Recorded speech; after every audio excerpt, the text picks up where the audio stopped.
Vjelja e parë e frutit të qershisë ka nisur. Fermerët e fshatit Voran, një nga më potencialet e prodhimit të këtij fruti, shprehen se ky vit ka një prodhim të pakët. Kjo si shkak i dëmtimit që pësuan pemtoret nga ngricat e muajit prill, kur qershia, kumbullat dhe dardha ishin në fazën e lulëzimit. Kjo ka bërë që dhe çmimi i tregtimit të qershisë në treg këtë vit të jetë më i lartë.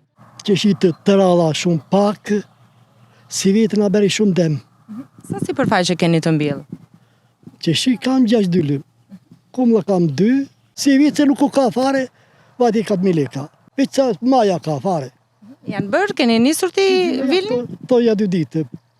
Ta s'kan si gazereja. Cilën kultivar keni të qershive? Dhe done pare, dhe done 2 kemi, dhe done 3 kemi, bibullate. Po s'kan, nuk kanë edhe aq.